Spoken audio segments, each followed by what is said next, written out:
There are car enthusiasts and there are movie enthusiasts. But what happens when you have a combination of the two? You get dreams being turned into reality. These fanatics use everything at their disposal.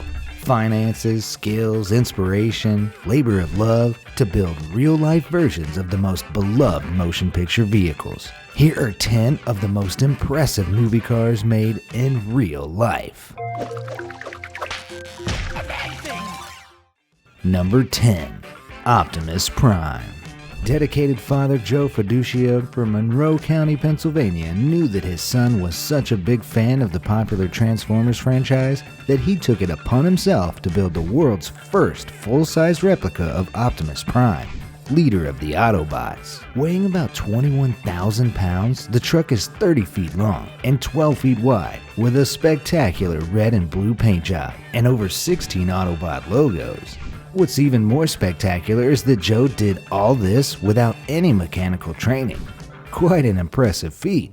It may not be able to transform when, if the Decepticons try to take over the world, but Joe's message is just as inspiring as one you would hear from Optimus Prime himself. No matter how impossible something may seem, don't ever be afraid to try. Today, this fan-built Optimus Prime travels all over doing good and even reuniting with some other Autobot replicas. Number 9. Tow Mater.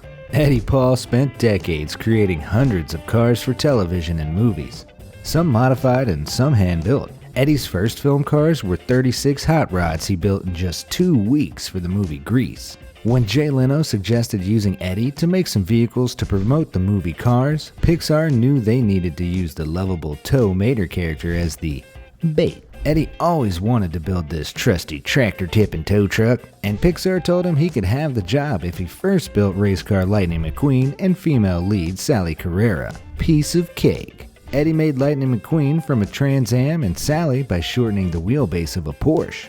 Then he got to work on Mater when he found a big block 77 Chevy dually pickup with automatic transmission. Capturing Mater's endearing crooked smile was the biggest challenge, which made Eddie move the radiator inside the cab to make room for his buck teeth. It took about 4 or 5 weeks to build Mater, and the job took 20 sheets of ABS plastic, 6 sheets of steel, and 6 gallons of paint. But the result definitely made Pixar happier than a tornado in a trailer park. Number 8. Flintmobile. Isn't it everyone's dream to turn a Volkswagen Polo into a vehicle from the Stone Age? It was for this car lover and fan of the Flintstones. German engineer Sebastian Traeger removed everything except the chassis, engine, and wheels of the vehicles and placed a wooden frame design and leopard print seat covers to create the Flintmobile. He also added wooden benches and a cloth roof so that it could be an almost exact replica of Fred Flintstone's main mode of transport. The only thing that wasn't exactly like the Flintmobile was the driving power. This replica instead used a 1.3-liter engine hidden under the front roller. Despite all the work, which seemed to be a yabba-dabba doozy for Traeger, it was a yabba-dabba don't for German police, as they deemed the Stone Age vehicle too unsafe to be used on the roads. Yes, unfortunately, no windshield or wiper, seatbelts, headlights, or turn signals trumps the awesomeness of cruising around in this masterpiece. On the bright side, the Flintmobile is now shown in exhibitions for car lovers and Flintstone fans just like Traeger. Number 7. Jurassic Park's Ford Explorer. Hold on to your butts. You better hold on to your butts for this one. Christopher Orgeron of Houston, Texas decided to build an exact replica of the Ford Explorer featured in the sci-fi adventure classic Jurassic Park. But given that this movie was made over 20 years ago when he made this decision, he basically had to embark on his own adventure to find all the right parts. But Jurassic times call for Jurassic measures. He was able to find the correct model of the Explorer for just $500 on Craigslist, and then spent 2 years putting together the replica, posting his progress to the internet. Christopher went even further than just the paint job by installing 2 cathode ray tube screens to play a tour video of Jurassic Park and a brush guard to the front. The final product looks like it came directly from the movie set. Number 6. Donald Duck Car. The Norwegians seem to be big fans of Donald Duck, so much so that Amcar Club built an actual working version of his car, a 1934 Belchfire runabout, for a car show in 1991. This creation looks like an extremely accurate representation of its cartoon counterpart, which was portrayed to have been built by Donald from parts of different cars. The imitation is powered by an Opel Kadett engine, but all other parts were custom made. It even includes a license plate with the numbers 313, which signified Donald Duck's birthday, March 13th. This replica is now owned by Finn Peterson, who continues to turn down offers to sell the car. And why would he? After all, he has a special driver's license for the 313, signed by the the Duck himself. Number 5. Ecto-1 car from Ghostbusters. Who you gonna call when you need someone to create the Ecto-1 from Ghostbusters in real life? This guy. Ghostbusters fanatic Lauren Baldwin spent 2 years searching for all the right parts and an additional 6 months putting them together to create his very own Ecto-1, the nifty car that transported the Ghostbusting team. His creation included the chassis of a 1959 Miller Meteor and the body from an old ambulance and hearse. Lauren said he finally found the car by accident after 8 years when he was looking for another car. It cost him $2,500 for the car itself and $20,000 on the conversion, which he claims would have been more than $100,000 without the help of local businessmen. The conversion included the installation of a storage tank for ghosts and working blue lights. Lauren likes to cruise his Ecto-1 through New York City and take it to charity and celebrity events, so be prepared to see something strange in your neighborhood. Number 4. Mystery Machine. From a team who captures ghosts to a gang of meddling kids investigating ghosts, it's no mystery why Scooby-Doo fans would want to replicate this groovy vehicle known as the Mystery Machine. It seems that several fanatics have tried their hands at recreating the main transportation vehicle for Fred, Daphne, Velma, Shaggy, and Scooby. Take for instance this replica, which was being sold by Ideal Classic Cars, a Florida-based seller of timeless automobiles. The base vehicle is a 1972 Ford E200 Econoline van, which cost more than $15,000 to paint the exterior. No details were spared, as this was reportedly done by a props person for a Disney World ride. The seats were upholstered in the Mystery Machine colors, and there's even an overhead ghost detector. Or look at these replicas, one discovered by someone in a parking lot, and the other being a transformation from one of the oldest, most rundown vans you would ever see. Jinkies! Number 3. Interceptor from Mad Max. Colin Gibson is the production designer responsible for all the cars in Mad Max Fury Road. He found himself and his crew around Australia trying to find the right cars with the right character for George Miller's reboot of Mad Max. Unlike resorting to CGI like so many films do nowadays, they actually made close to 200 vehicles, and they all had to be functional for filming.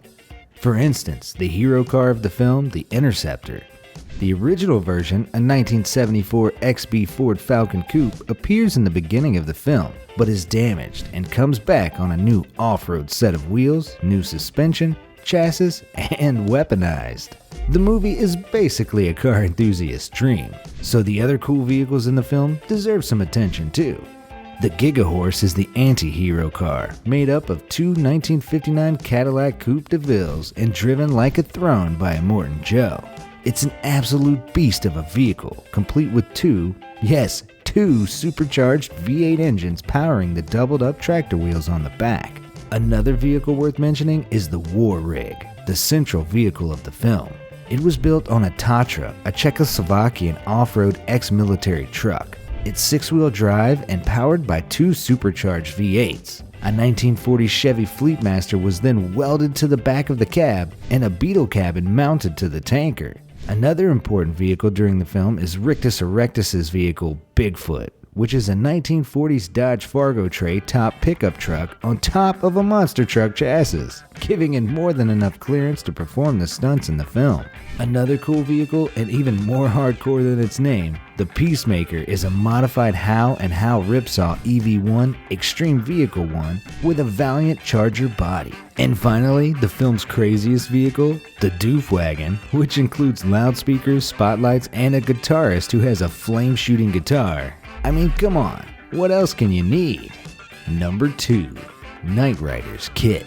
It was every kid's dream, and possibly many adults too, in the 80s to get behind the wheel of one of the coolest cars ever shown on television. Knight Rider's Kit. This kit enthusiast decided to take it a step further and build his own kit. It took him 3 years, as Chris Palmer needed 5 Trans Ams, several custom parts, countless hours of work, and the generosity of his friends to achieve this dream.